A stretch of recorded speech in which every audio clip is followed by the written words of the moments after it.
সালামু আলাইকুম রহমতুল্লাহ বারাকাতু। এটা হচ্ছে আমি যে মাজারে থাকি এই মাজারের ভিডিও। আজকে সারাদিন বৃষ্টি হয়েছে তো তার জন্য কাজে যাই নাই, কাজে গেছিলাম, পরে বৃষ্টি দেখে কাজ থেকে ফিরে এসে পড়ছি। তো এটা হচ্ছে মাজারের ভিতরের অংশ। আপনার মাঝখানে ওই যে সামনে হাইওয়ে রোড আছে, ওইখান থেকে গাড়ি আওয়া যাওয়া করতেছে আর কি।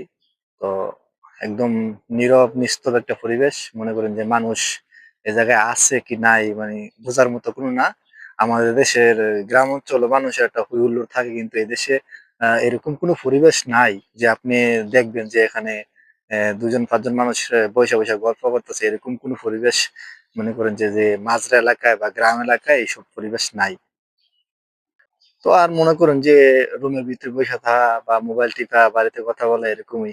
আর এই যে এগুলো দেখতেছেন এটা হচ্ছে মানে এক হিন্দি এই মাজার দায়িত্বে আছে, সৌদির লোক, হিন্দি।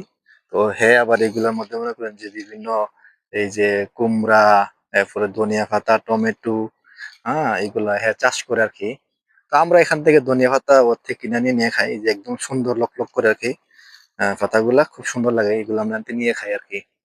তো এই পাশে হচ্ছে মনে করেন যে সোফা টোফা ফেলা রাখছে, অনেকের কাম টাম না থাকলে দিনের বেলা বসে থাকে। আজকে মনে করেন যে আবহাওয়াটা একদম মানে বাংলাদেশের আবহাওয়ার মতো ঠান্ডা, বৃষ্টি বৃষ্টি হয়েছে সকালে, একটু পর পর বৃষ্টি হয়, এরকম পরিবেশ। তো এটা হচ্ছে মাজারের পিছনের সাইড, এই যে খেজুর গাছগুলো দেখতেছেন এগুলো কাইটা ফালাই দিয়েছে, মরে গেছে গা, এগুলো কাইটা ফালা দিয়েছে, ফালা দিয়ে না মনে করেন যে মাঝে মধ্যে শীতের সময় এগুলো আগুন লাগাই লাগাই আমরা মানে হাত ফাইতাম আর কি, যেটা বলে আর কি। তো এইগুলো হচ্ছে আমাদের রোম। আর এটা হচ্ছে রাস্তা আর কি, মাজারের ভিতরে আসার রাস্তা।